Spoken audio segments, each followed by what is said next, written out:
여러분 안녕하십니까? 어제 저녁보다 많이 오셨네요. 어제 저녁은 어디 갔다가 안 오셨습니까? 너무 반갑습니다. 자, 이번 주말에 우리 공주지구 성도님들과 함께 하나님의 거룩한 말씀을 나눌 수 있도록 인도하신 하나님께 감사드리고, 부족한 사람 초청해 주셔서 감사합니다.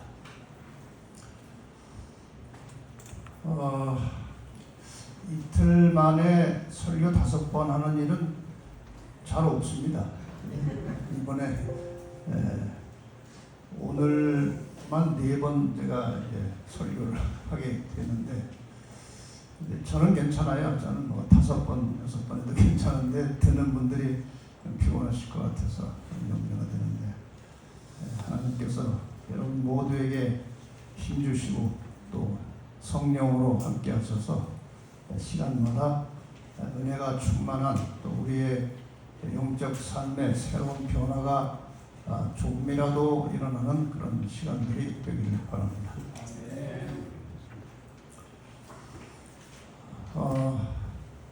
우리 사람이 이제 자기가 선택해서 바꿀 수 있는 것이 있고, 자기의 의지나 선택에 관계없이 그냥 운명적으로 필연적으로 받아들일 수밖에 없는 것들이 있어요. 크게 생각하면은 이 지구에 태어난 인간은 지구를 벗어날 수 없어요. 아무리 딴 데로 가고 싶어도 못 갑니다. 그 다음에 이 인류의 역사에 인간이 이제 창조 이후에 범죄하고 타락한 이후로부터 어제 저녁에 말씀드렸던 그 창세기 3장 15절을 통해서 하나님께서 인류를 구원하시기로 선언한 이후부터 이 지구와 인류의 역사는 치열한 선악의 전쟁터가 된 것입니다. 하나님께서는 이 지구를 다시 찾으시려고 하고, 이 지구를 임시로 탈취한 사탄은 놓지 않으려고 하고, 그러나 결론은 나와 있습니다. 하나님께서 이기시고 마침내 이 지구는 하나님께로 원주인에게로 되돌아갈 것입니다. 중요한 것은 이 지구에 살고 있는 각 개인들의 운명입니다. 이것은 우리가 어떤 선택을 하느냐, 어떤 결정을 하느냐, 어떻게 사느냐에 따라서 하나님 편에서 영원한 생명으로 들어갈 수도 있고, 사탄의 편에 머물러 있다가 영원히 죽을 수도 있는 이 둘 중에 한 길을 우리는 선택해야 하는 것입니다. 이 둘 중에 하나를 선택하는 일을 벗어날 수 없어요. 결국 사람은 사탄의 편에 있든지 하나님 편에 있든지 둘 중에 하나입니다. 그런데 문제는 자신이 하나님 편에 있다고 생각을 하는데, 스스로는 사탄이 볼 때는 자기 편인 사람들이 많아요. 교회 안에도 많아요. 공지중에는 없기를 바랍니다만. 그래서 우리는 이 선악의 전쟁터에서 살고 있는 이 우리의 운명을 벗어날 수 없어요. 둘 중에 하나입니다. 그래서 오늘 4번의 말씀을 통해서 이 선악의 싸움이 어떻게 진행되고 있고, 이 선악의 싸움에서 끝까지 하나님 편에서 살아남을 수 있는 길이 무엇인지, 그런 문제들을 내가 주로 다루려고 합니다. 이번에 총 주제를 너희는 스스로 조심하라고 하는 제목을 드렸는데, 제가 이 주제를 최근에 자주 사용을 합니다. 왜냐하면 이렇게 다녀보면은 교회에 나오다가 안 나오는 사람들이 많고, 그 다음에 교회는 머물러 있지만 늘 불평하고 불만이 있는 사람들이 많고, 만족하지를 않아요. 근데 그렇게 살다가 교회 나오다가 안 나오는 사람들 보면은 다 또 이유가 많아요. 이유가. 그 다음에 교회 안에 불만을 가지고 사는 사람들도, 교회 다니는 사람들도 다 이유가 있어요. 근데 이유 불문하고 예수님 오실 때에는 영원히 사느냐 영원히 죽느냐가 결정되는 것입니다. 영원히 사는 길은 하나님 안에서 늘 만족하고 감사하고 기쁘게 살면서 하나님 말씀에 순종하는 사람들이 하늘에 가는 것입니다. 그런데 이 교회 사람들 관계에서 또 이런저런 교회 관계에서 불만을 품고 만족하지 못하고 그냥 별로 기분 좋지 않게 교회를 다니는 사람들은 하늘에 갖다 놔도 불평을 하게 돼 있어요. 그래서 하늘에는 늘 감사하고 늘 즐거운 마음으로 다른 사람을 섬기기를 좋아하고 자기는 죽어 없어지고 그런 사람들끼리 모여 살아야 천국이에요. 그런데 예수님 오실 때에 내 주변 환경이 어떠하든지 간에 아무도 핑계할 수 없어요. 자기 믿음으로 자기가 구원을 받는 것입니다. 그래서 제가 요즘에 그전부터도 그런 현상들이 있는 것이지만 이 재림이 가까이 온 이 시대에 우리 많은 재림 성도들이 정말 스스로 조심해서 주님을 맞이할 수 있는 준비된 삶을 살아야 하겠고, 또 그렇지 않으면 자기도 모르게 얻은 구원을 잃어버릴 수도 있는 그런 시대에 살고 있기 때문에 제가 이 주제를 요즘에 좀 자주 다루고 있습니다.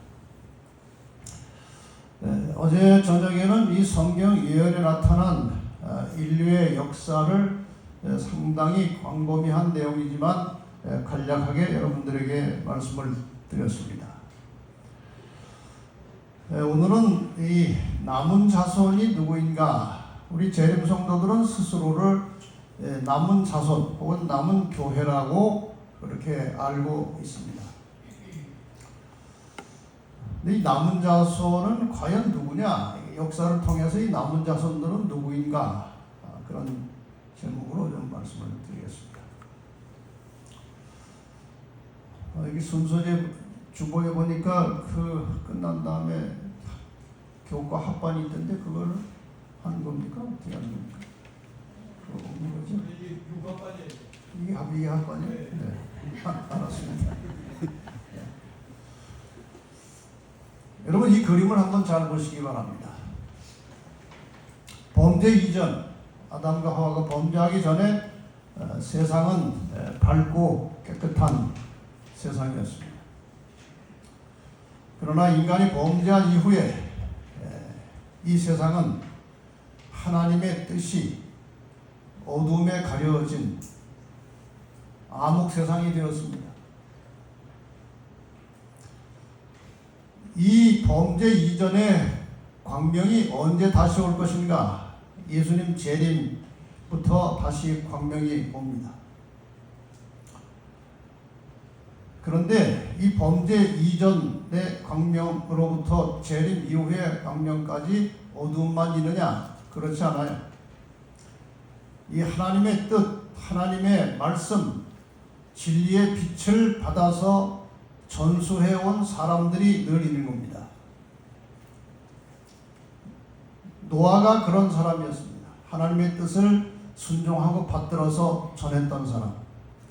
그 다음에 아브라함, 선지자들, 침례 요한, 예수님의 제자들, 그리고 교회가 타락한 이후에 종교 개혁자들, 그 다음 단계에서 이 남은 자들이 누구인가에 대해서 계시록 12장 17절에 이렇게 나와 있습니다. 용이 여자에게 분노하여 돌아가서, 여자는 교회를 가리킨다고 말씀드렸고 용은 사탄이죠. 그 여자의 남은 자손, 곧 하나님의 계명을 지키며 예수의 증거를 가진 자들로 더불어 싸우려고 바닷모래 위에 섰다가, 종교 개혁자들에 의해서 이 세상에 수많은 개신교 교파들이 생겨났는데, 역시 인간은 죄악성을 가지고 있기 때문에 오랜 세월이 지나면서 이 개혁자들에 의해서 발전되고 또 만들어진 무수한 개신교회들이 성경의 원칙을 제대로 지키지 않고 세속화된 이 마지막 상태에서 하나님께서 특별히 불러내신 마지막 하나님의 참 백성들을 계시록 12장 17절에서는 남은 자손이라고 했습니다. 어제 잠깐 말씀드렸듯이 남은 자손 안에도 역시 이제 세월이 지나면서 쭉정이 가라지들이 있습니다. 이 남은 자손 안에 섞여 있는 쭉정이와 가라지들은 마지막에 하나님의 계명을 지키는 자들, 안식일을 포함해서 하나님의 계명을 지키는 자들에게 마지막 핍박이 올 것인데, 그 핍박을 통해서 이 남은 자손 안에 섞여 있는 쭉정이와 가라지들은 핍박을 통해서 다 떨어져 나갑니다.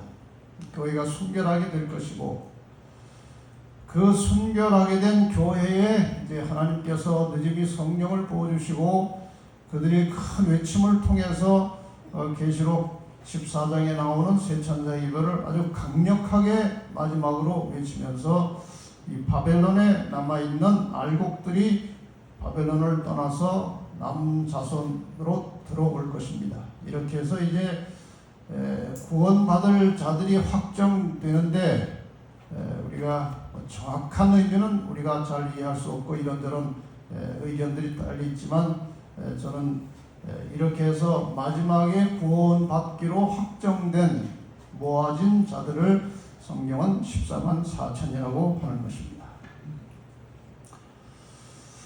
그런데 이 6천년의 세월에 걸쳐서 진행된 이 선악의 싸움에 대해서 요한계시록 12장에 보면은 그 선악의 싸움이 4단계로 진행이 되어 왔고 되고 있음을 우리가 확인할 수 있습니다.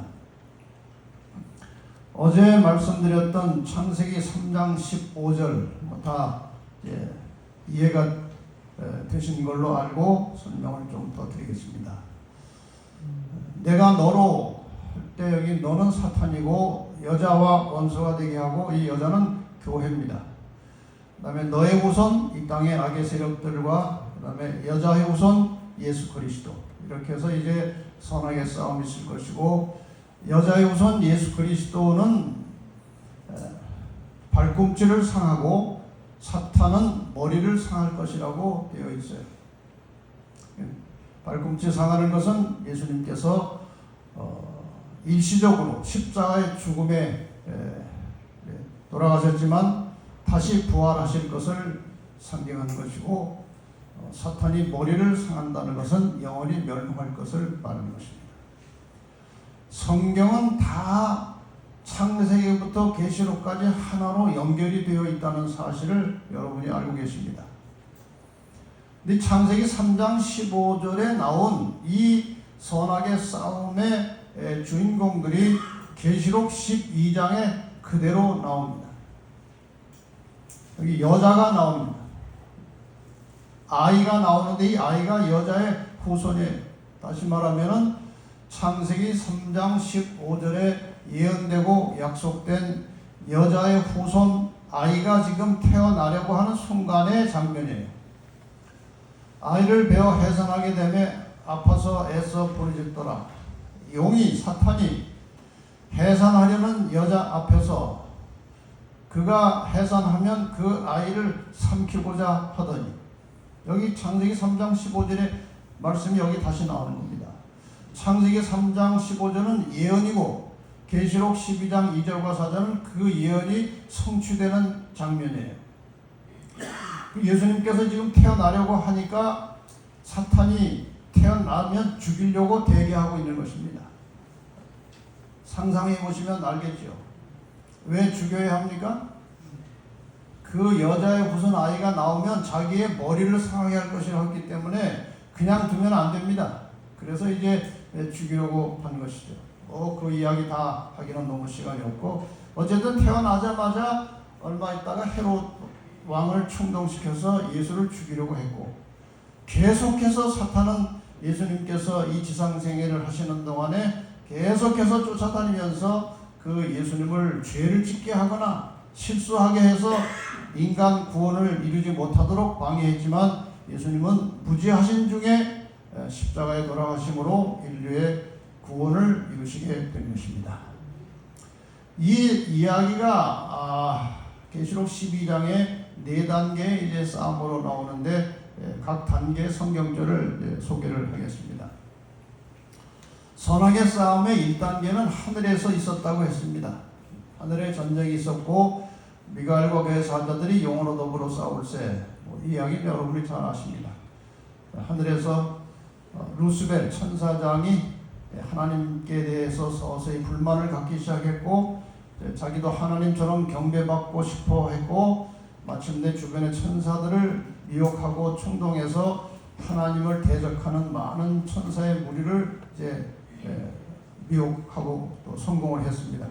하늘에서 그 전쟁을 더 이상 방치할 수 없기 때문에 하나님께서 용과 그의 사자들, 사탄과 그를 동조하던 천사들을 내어 쫓았습니다. 이렇게 해서 이제 첫 번째 선악의 싸움은 하늘에서 있었습니다. 그 다음에 두 번째 싸움은 계시록 12장 4절 5절, 지금 방금 말씀드렸던 그 장면입니다. 용이 해산하려는 여자 앞에서 그가 해산하면 그 아이를 삼키고자 하더니, 여자가 아들을 낳으니 이는 장차 철장으로 만국을 다스릴 남자라. 이건 예수 그리스도이십니다. 그 다음에 결국 그 아이를 하나님과 그 보좌 앞으로 올려가더라. 예수님께서 결국 하늘로 다시 가셨죠. 두 번째 싸움을 말하는 것입니다. 예수님과의 싸움. 예수님께서 하늘로 올라가시고 난 다음에 이 땅에 교회가 이제 만들어졌습니다. 그래서 세 번째 싸움은 이제 용이, 사탄이 교회를 핍박하는 겁니다. 자기가 땅으로 내어 쫓긴 것을 보고 남자를 낳은 여자를 핍박하는지라. 그래서 예수님께서 하늘로 올라가시고 이 땅에 남겨진 교회가 역사를 통해서 얼마나 많은 박해를 받았는지 성경에도 나오고 또 역사에도 기록이 되어 있습니다. 그래서 1260년간에 걸친 아주 정말 견디기 힘든 쓰라린 고통의 세월을 보냈고, 하마터면 교회가 없어질 뻔했습니다. 뱀이 그 입으로 물을 강같이 토하여 여자를 물에서 떠내려가게 하려 하되 교회를 완전히 쓸어버리려고 했습니다. 물을 강같이 토했다는 말은 핍박을 아주 물처럼 쏟아부었다는 것이에요. 땅이 여자를 도와 그 입을 벌려 용의 입에서 토한 강물을 삼켰다. 이 유럽에서 특히 이 중세 종교 암흑시대 동안에 이 가톨릭으로부터, 교황으로부터 무시무시한 박해를 받아서 교회가 거의 없어질 뻔했는데, 청교도들이 도망가서 미국 땅을 밟고 거기서 이제 교회가 다시 살아납니다. 그래서 땅이 여자를 도왔다는 것을 할 때 땅은 미국을 가리키는 거예요. 이렇게 해서 교회가 이제 다시 살아나서 또 많은 이 땅의 교회들이 만들어졌는데, 사탄이 이제 거의 이제 자기 것이 될 것 같은 때가 되었는데, 하나님께서 또 한 무리를 일으켜내셨는데, 그들이 바로 하나님의 계명을 지키는 사람들이 끝까지 남아 있었다는 것입니다. 그래서 사탄이 이제 이 계명을 지키는 예수의 증거를 가진 남은 자손과 싸우기 위해서 지금 준비하고 있는 그런 상황을 말하는 것입니다. 이렇게 4번에 걸친 선악의 싸움이 지금까지 전해져 왔어요. 자, 이제 여러분이 공부를 하셨으니까 이제 시험을 치겠습니다. 잘 들으셨는지. 첫 번째 싸움은 누구하고 누가 싸우는 것입니까? 금방 다 잊어버리셨습니다. 그 목사들이 교인들한테 아주 고마워하는 것 중에 하나가 설교를 잘 잊어버린다는 거예요. 방금 배운 것이니까 안 잊어버릴 수 있겠죠. 용과 미가엘이 싸운 것입니다. 하늘에서. 두 번째 싸움은 누구예요? 용과 여자의 후손 아이 예수님과 싸운 거예요. 세 번째 싸움은 용과 여자 교회가 싸우는 것입니다. 네 번째 싸움은 용과 남은 자손이 싸우는 겁니다. 세상 역사가 이렇게 되는 거예요. 이것을 이제 조금 알아들을 수 있는, 볼 수 있는 도표로 하면, 선악의 싸움이 4단계인데 여자와 용이 싸우는 것이고, 4번의 싸움이 지금 계시록에 예언이 되어 있죠. 1단계 싸움은 미가엘과 용이 싸웠죠. 이 싸움이 다음에 창조가 있었습니다. 창조 전에 하늘의 반역 사건이 먼저 있었어요. 여러분이 부조와 선지자를 잘 읽어보면 상세하게 이 배경 이야기가 나옵니다. 인간이 창조된 지 얼마 안 돼서 범죄하고 타락을 해서 죽게 되었고, 죽게 됐던 사람을 살리기 위해서 하나님께서 뱀에게, 사탄에게 하신 말씀이 어제 오늘 공부하신 창세기 3장 15절에 여자의 후손을 땅에 보내시고 우리를 다시 구원하시겠다는 것입니다. 그래서 두 번째 단계는 여자의 후손 예수 그리스도를 사탄이 공격하는 싸움이었습니다. 그러나 사탄이 아무리 예수님을 공격해도 예수님은 성령의 능력을 의지해서 죄에 굴복하지 않고 끝까지 하나님의 백성들을 구원하시는 사역을 하시다가 마침내 무죄하신 중에 십자가에 돌아가심으로 누구든지 예수를 믿음으로 죄를 용서받고 영생할 수 있는 길이 열린 것입니다. 그래서 누구든지 믿기만 하면 믿은 후에 구원을 받고 주의 말씀 따라 살면서 하늘까지 가도록 예수님께서 길을 열어놓으신 것입니다. 그 다음에 세 번째 단계에서는 예수님께서 하늘로 가신 이후에 이 땅에 교회가 이제 탄생하게 됩니다. 이 교회를 세상의 악의 세력들이 이제 핍박을 하는데, 1단계에서는 로마 제국이 하나님의 교회와 성도들을 핍박했고, 그 다음에 그것이 제대로 성공을 하지 못하자 교회를 타락시켜서 타락한 로마 교회가 하나님의 백성들을 박해하는 긴 역사가 있었습니다. 로마 교회의 교황 비오 6세가 1798년에 프랑스 혁명과 함께 잡혀가서 옥사하게 됩니다. 그것이 1798년이에요. 그래서 교황의 몰락함으로 교회가 완전히 물에서 떠내려갈 뻔했는데 다시 살아난 것입니다. 그 다음에 네 번째 단계입니다. 이 교회는 다시 타락을 하게 되었고, 이 타락한 교회 역사 속에서 끝까지 하나님의 계명에 충실한 남은 자손들이 이 땅에 태어났고, 이 남은 자손들을 공격하기 위해서 계시록 13장에 두 짐승이 올라오는데, 첫 번째 짐승은 교황권을 가리키고 두 번째 새끼양같이 생긴 짐승은 미국을 가리킨 것입니다. 이 두 세력이 힘을 모아서 이제 남은 자손들을 공격을 합니다. 그래서 어제 이제 다 보신 도표지만 어제 못 오신 분들을 위해서 다시 한번 복습을 하는 것입니다. 양쪽에 깃발이 있습니다. 하나는 인간이 만들어 놓은 계명 속에 들어있는 일요일이 깃발이고, 남은 자손들의 깃발은 하나님의 계명 속에 명시되어 있는 안식일이 깃발입니다. 이것이 마지막 시대는 굉장히 중요한 사인이에요.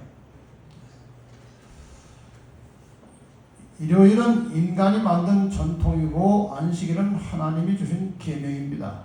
이 두 계명과 전통이 싸우면서 지상의 역사는 끝나는 것입니다.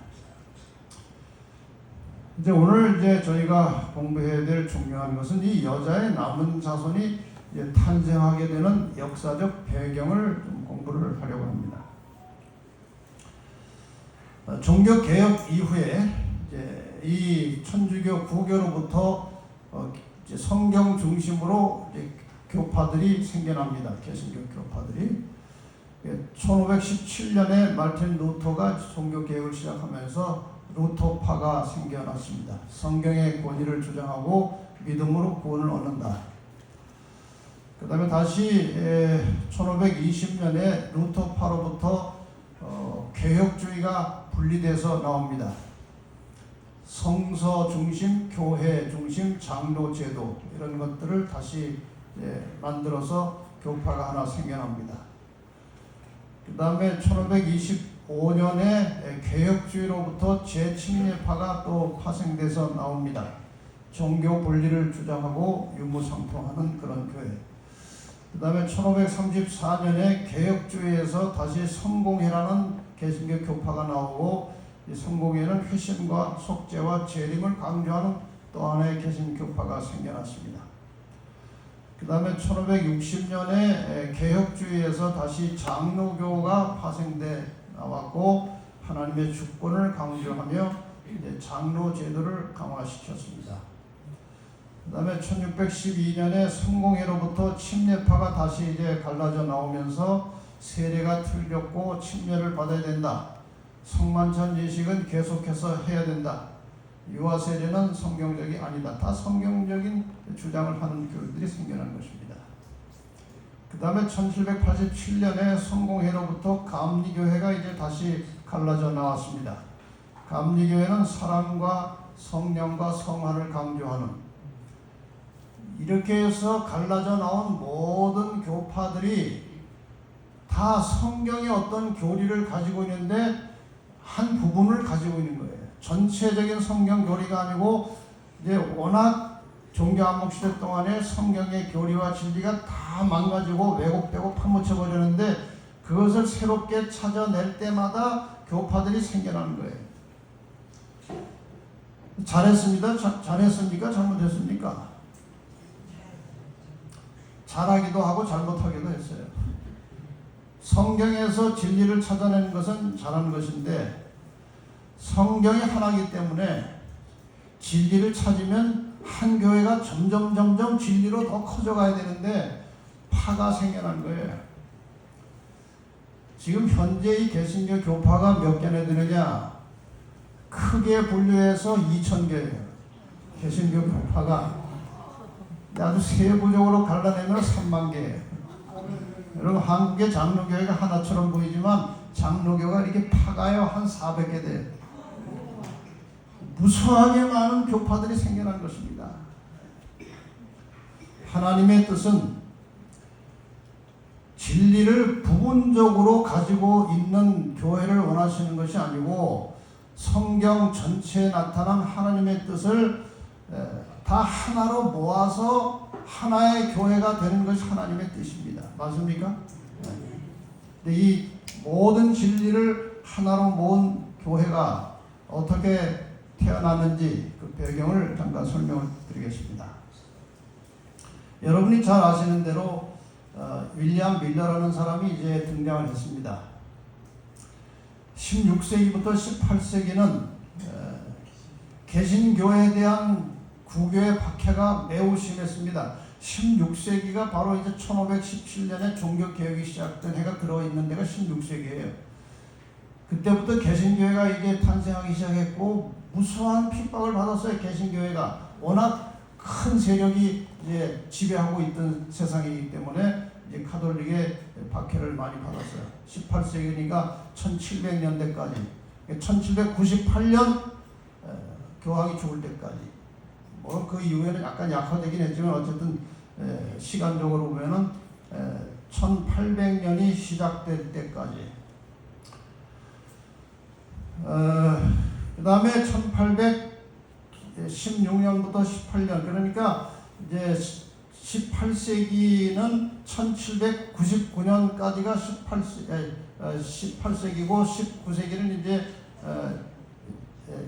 20세기는 2900년대가 시작되면 이제 20세기예요. 근데 1800년대가 이제 19세기죠. 그러니까 19세기니까 성경을 자유롭게 볼 수 있는, 천주교의 그 핍박에서 벗어난, 성경이 많이 번역되고 성경을 자유롭게 볼 수 있는 시대가 이제 1800년대 초예요. 이런 때에 1816년부터 1818년 사이에 윌리엄 밀러라는 사람이 성경을 아주 깊이 연구하기 시작했고, 특별히 성경의 예언을 연구하던 중에 2300주야를 연구하게 되었습니다. 이 윌리엄 밀러가 2300주야를 연구하다 보니까 예수님께서 이제 1843년이나 44년에 오시는 것으로 2300주를 해석했어요. 왜 그러는지 좀 간단하게 설명을 드리면, 다니엘 8장 14절에 2300주야까지니 그때야 성소가 정결하게 되리라는 말을 이제 윌리엄 밀러가 연구를 한 겁니다. 2300주야는 이제 그 성경의 예언 해석 법칙에 의하면 2300년을 말합니다. 2300년이 끝날 때에 성소가 정결하게 되는 것이 무엇이냐, 이것을 연구한 거예요. 그런데 이제 다니엘서 8장 9장을 연구해 보니까 이 2300주야가 언제 시작되는 것으로 나오는가 하면은 예루살렘 중건하는 명령이 날 때부터 이제 2300주야가 시작되는 것으로 나오는데, 그것이 주전 457년이었습니다. 이게 윌리엄 밀러가 주전 457년에 시작된 2300주를 가지고 계산을 해보니까 이게 언제 끝나느냐, 처음에는 1843년에 끝나는 줄 알았는데 나중에 보니까 1년 착오가 이제 생기고, 그래서 1844년에 이제 2300주야가 끝나면서 성소가 정결하게 된다는 말을 예수님이 재림하는 것으로 해석을 한 것입니다. 왜냐하면 이 당시에 성소에 대한 지식이 없었어요. 성소가 정결하게 된다는 말을 이 윌리엄 밀러가 잘 이해를 못했어요. 이 성소를 그냥 지구로 본 것입니다.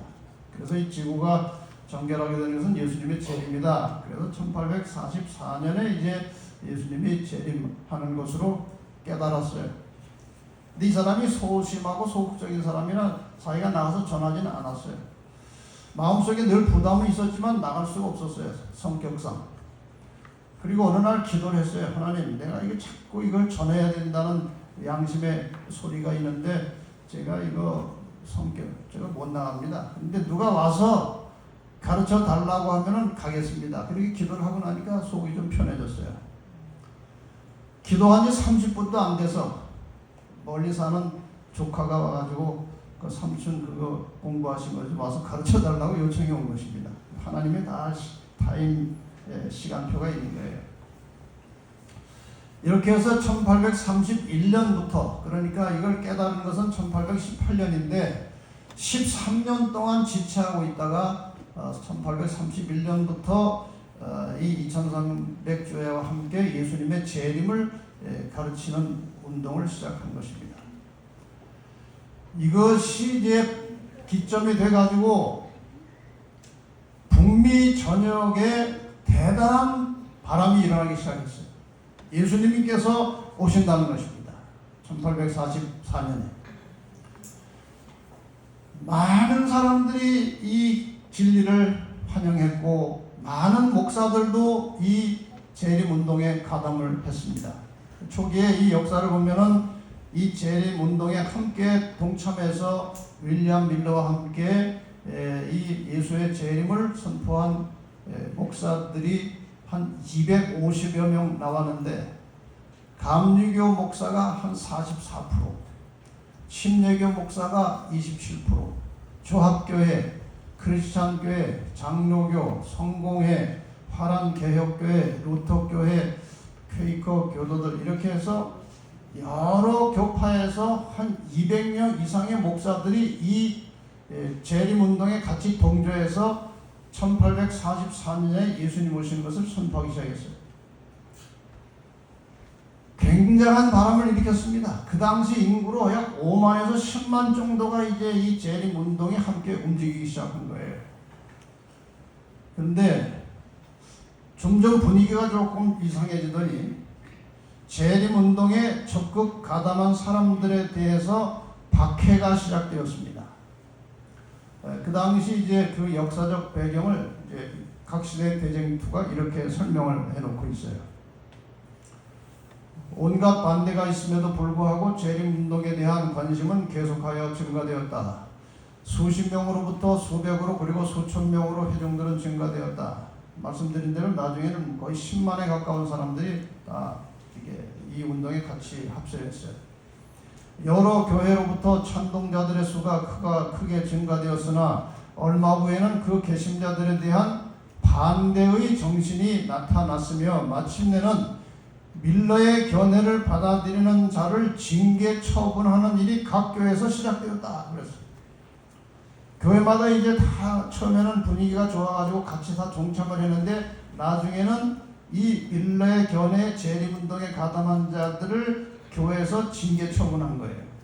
교회를 이제 제명을 시킨 겁니다. 그러니까 이렇게 상상하시면 됩니다. 근데 다 여기에 하나님의 섭리가 있었다는 사실이에요. 이 교회로부터 저 교회로부터 밀러의 재림운동에 동참했던 자들이 출교돼서 쫓겨났어요. 많은 교회로부터 쫓겨났습니다. 그 색깔을 다르게 하는 것은 각각 다른 진리를 가지고 있는 사람들이에요. 그러나 재림이라고 하는 하나의 목표로 다 하나가 된 것입니다. 그래서 이 사람들이 이제 다 한 덩어리가 돼서 거대한 재림 운동을 이제 끌고 가고 있었어요. 근데 이것이 날짜가 정해져 있었습니다. 1844년, 나중에는 10월 22일, 그러니까 구약에 나온 대속죄일 7월 10일을 양력으로 계산해가지고 10월 22일로 날짜까지 정했습니다. 그 날짜가 지금 가까이 가고 있는 거예요. 이 재림운동에 가담한 사람들은 틀림없이 예수님께서 1844년 10월 22일에 올 것으로 확신하고, 그 다음에 1844년 봄에는 밭에 씨를 뿌리지 않았어요. 파종하지 않았어요. 왜냐하면 추수하기 전에 주님이 오신다는 믿음을 가지고 있었기 때문에 씨도 안 뿌리고, 가지고 있던 재산은 거의 다 재림운동 하는 데다가 다 헌금을 하고, 그런 중에 혹시나 해서 또 일부만 헌금하고 아나니아처럼 이렇게 감춰놓은 사람도 있었어요. 드디어 1844년 10월 20일 아침이 되었는데 어제 떴던 해와 똑같은 해가 떠올라오고 중천을 지나가는데 나팔 소리도 없고 아무 사인이 없는 거예요. 해가 넘어가는데도 주님은 오시지 않았어요. 그래서 마태복음 25장에 보니까 신랑이 밤중에 왔으니까 밤중에 오실 모양이다. 기다렸는데 그 당시 시간 계산법으로 밤 12시가 되면 하루가 지나가 버리는 거예요. 12시가 되는데 안 오셨어요. 1844년 10월 22일 재림을 기다리던 사람들은 대실망을 하게 되었습니다.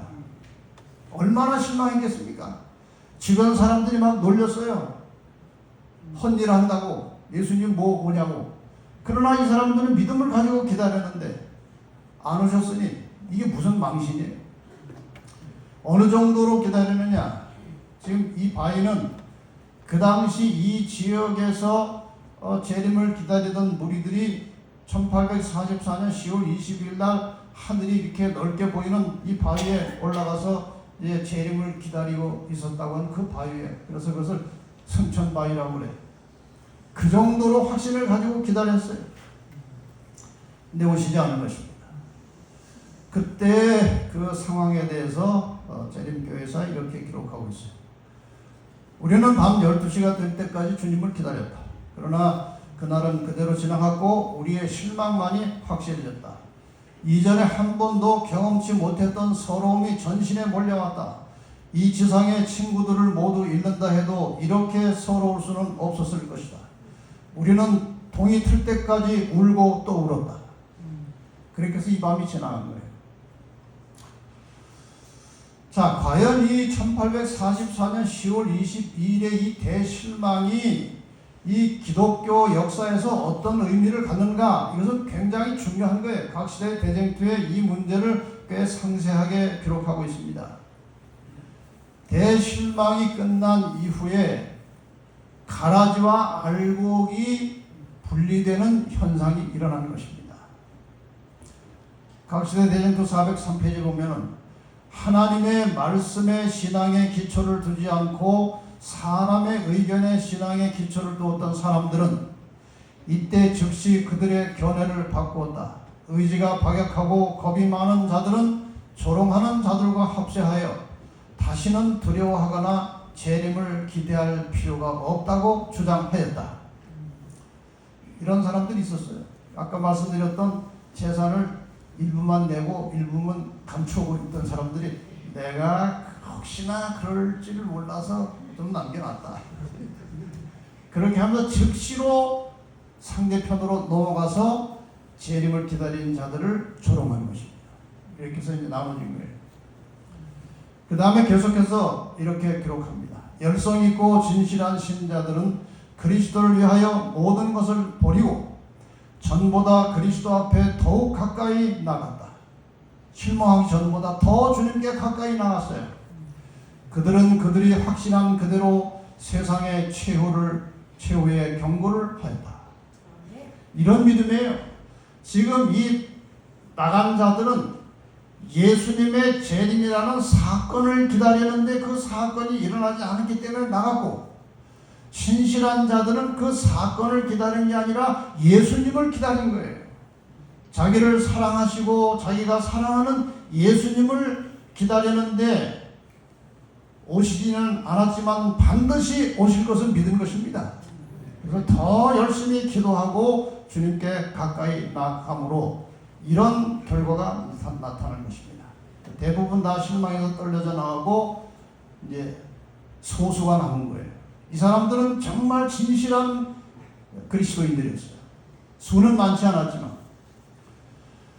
그래서 이 밀러의 재림 운동에 그것이 실패한 것처럼 보이지만 굉장히 이 교회 역사적으로 중요한 의미를 가지고 있는데 어떤 결과가 나타나느냐.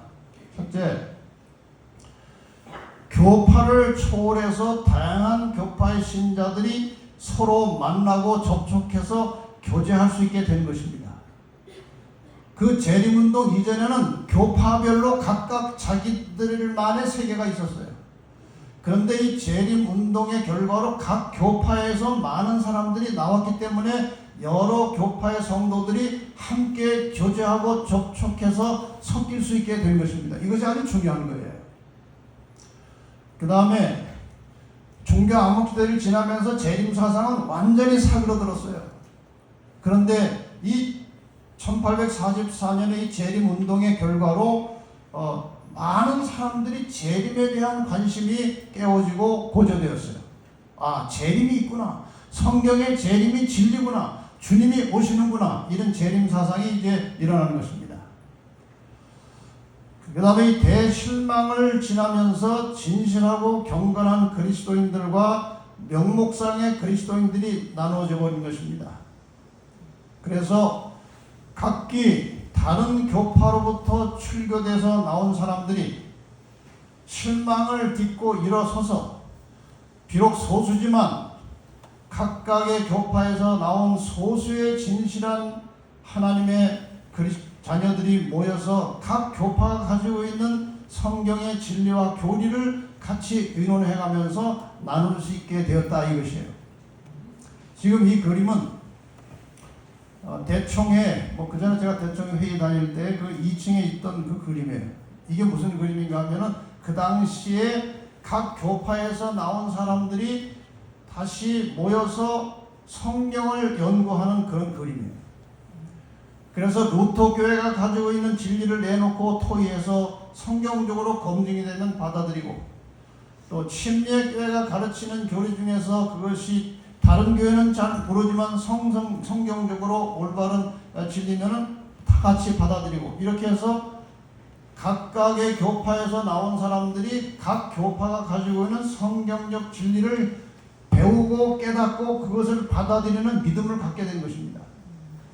이렇게 해서 여러 교파에서 나온 진실한 하나님의 자녀들이 이제 성경 전체에 흩어져 있던 교리들을 다 하나로 모아서 이제 교리를 만들 수 있게 되는데, 그림으로 보면 이런 것입니다.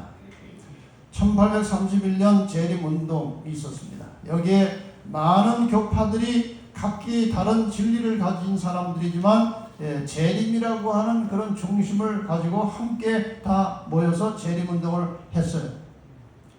1844년에 대실망을 해서 많은 사람들이 떨어져 나갔지만 정말 진실하게 재림을 기다리며 진리를 찾던 사람들이 함께 모여서 다시 성경을 모여서 연구한 결과로 나타나서 만들어진 교회가 제7일 안식일 예수님교회예요. 그래서 이것이 1860년에 이 재림교회가 탄생을 하게 된 것입니다.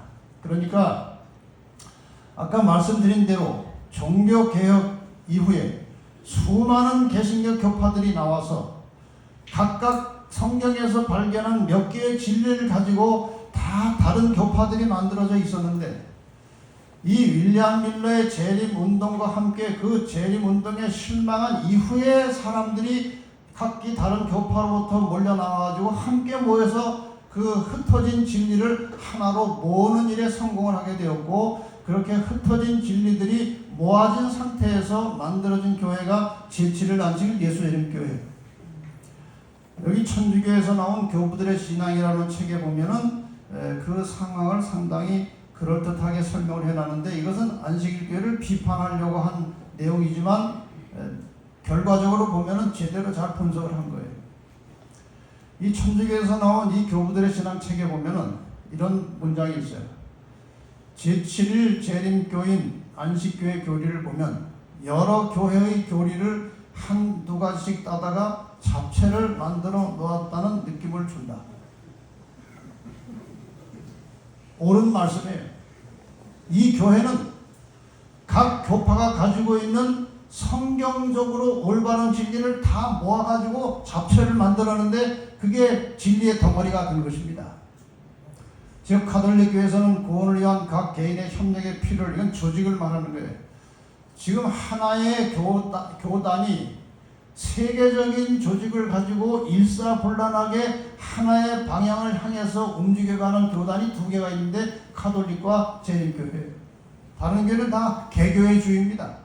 장로교회 목사라도 이 교회가 하는 목사가 설교하는 설교하고 저 교회 목사가 하는 설교하고 다 달라요.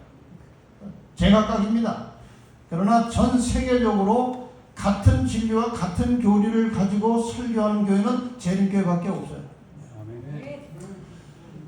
그 다음에 이제 유다교회에서는 토요일 안식일과 수입의 10분의 헌금과 돼지고기 금식 등을, 개신교로부터는 성서 유일 규범주의를, 베프티스트파 침례교회로부터는 유아세례 보존과 침례 등을, 현대 위생학에서는 담배, 커피, 차, 술의 배척 등을 따왔다. 잘못한 거 있어요? 없어요? 잘못한 거 없어요. 성경적인 교리를 다 갖다가 놓은 것입니다. 결과적으로 이 재림교회는 그동안 오랜 160년의 세월을 거쳐서 계속해서 성경을 연구하고 수정하고 성경을 연구하고 진리를 다시 바로잡고 해서 지금까지 28교리 책에 이 재림교회가 가지고 가르치는 성경적 교리들이 거의 완성되어 있는 것입니다. 다 성경의 중심에서 나오는 것입니다. 결과적으로 제7일 안식일 예수 재림교회의 주요 교리를 보면 이런 것들에 오직 믿음으로 구원 얻는다. 이거 우리가 확실한 교리를 가지고 있어요. 많은 사람들이 안식일교회는 율법주의다 그러는데 전혀 그건 올바른 평가가 아니에요. 우리는 오직 믿음으로 구원받는 교리를 가지고 있습니다. 그 다음에 이 구원의 교리를 제대로 이해하려면 구약의 성소 진리를 제대로 깨닫지 못하면 이 믿음으로 구원받는 원리를 잘 모릅니다. 근데 이 지구상에서 성소에 대해서 가장 넓게 깊게 올바르게 성소를 깨닫고 가르치는 교회는 재림교회입니다. 성소에 대해서 아주 깊은 진리를 가지고 있어요. 왜냐하면은 성소의 해석을 잘못해가지고 실망한 거예요. 윌리엄 밀러가 성소 해석을 잘못했기 때문에 재림교회는 초기부터 다시 성소를 매우 깊이 연구한 것입니다. 그 다음에 성경 예언을 이렇게 역사적으로 예언을 해석하는 교회는 재림교회밖에 없어요. 대부분의 다른 모든 교회는 과거주의, 미래주의에서 전혀 그 성경에 맞지 않는 방법으로 예언을 가르칩니다. 영원 멸절설, 그 다음에 인간의 삶의 기초가 되는 가정과 건강의 문제, 재림과 부활, 십계명과 안식일, 세천사 기별, 이상한 것이 하나 있는데 분명히 계시록 14장에 새 천사가 나타나서 메시지를 전하고 있어요. 분명히 새 천사가 기별을 전하고 있는데 이 지구상의 어떤 교회도 쇠천사의 기별이라는 말을 쓰는 교회가 없는 겁니다. 이거는 재림교회만 이 말을 쓰고 있어요. 침례, 성만찬예식 이런 것들입니다.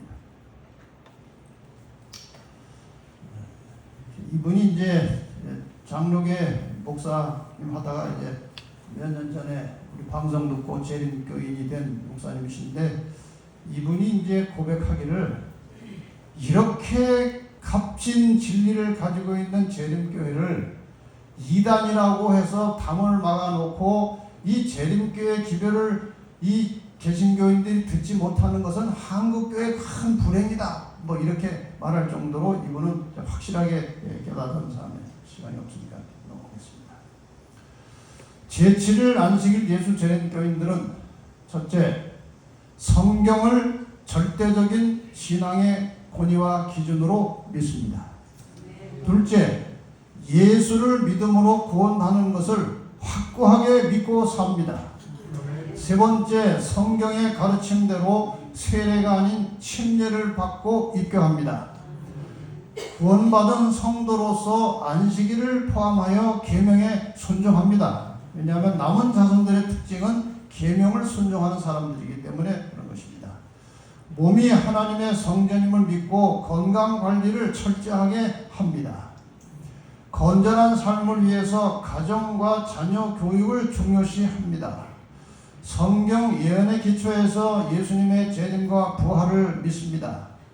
자신을 희생해서 다른 사람들 위해서 봉사하며 살아갑니다. 예수님의 품성을 닮아가는 성화의 과정에서 경건을 연습합니다. 지금 이 9번은 우리의 재림 성도의 개념에는 아주 당연하고 자연스럽지만, 일반 개신교회에서는 믿음으로 예수 믿고 구원받은 다음에 그 구원은 거의 변함이 없지, 구원이 있다고 확신하고 믿고 살아요. 그러니까 성화 같은 건 안 해도 구원은 지장이 없다는 것입니다. 그러니까 아무런 생활에 변화가 없는 것입니다. 세계 모든 교회가 하나의 조직체로 복음을, 동일한 진리의 복음을 온 세상에 전파하는 교회입니다. 여러분이 이 교회에 소속되어 있는 것에 대해서 우리 하나님께 감사하시기를 바랍니다. 제가 많은 개신교인들과 상담을 하고 그 다음에 이렇게 저렇게 접촉이 돼서 대화를 해보면, 다른 교회에 오래 다니다가 재림교회 교인 된다는 것이요, 그렇게 쉬운 일이 아니에요. 그리고 재림교인이 된 이후에도 보면은요, 그 오랜 세월 동안 다른 교회에서 물들여진 게 물이 빠지질 않아요. 제가 뭐 개인적으로 접촉해가지고 우리 재림교회 온 목사들이 꽤 여럿이 있어요. 근데 제가 이렇게 오랜 세월 교제해 보면요, 그 긴 세월 동안 그 교회에서 물들여진 것이요, 안식일 깨달았다고 바뀌는 게 아니에요. 이 재림교인이 되려면요, 순수한 재림신앙을 가지고 수십 년을 믿어서 몸에 배야 재림교인이지, 그게 머리만 진리 깨달았다고 되는 게 아니더라는 사실을 제가 여러 사람들을 보고 느꼈습니다. 여러분, 오랜 세월 재림교회에서 이렇게 신앙생활 하게 된 것을 감사하시기 바랍니다.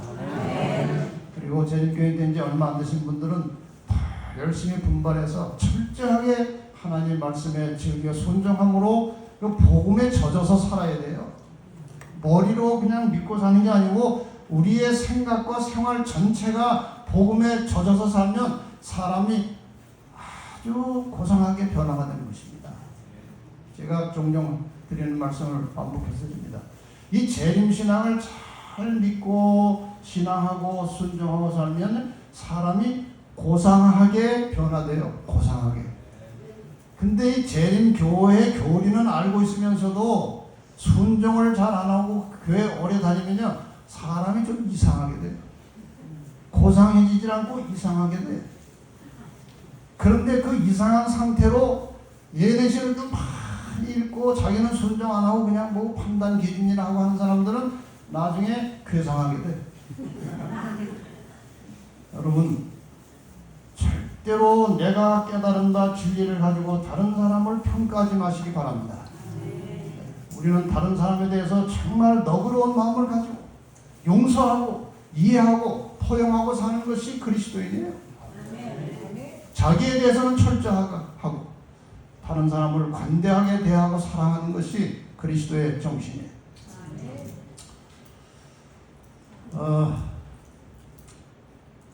여기까지만 하겠습니다.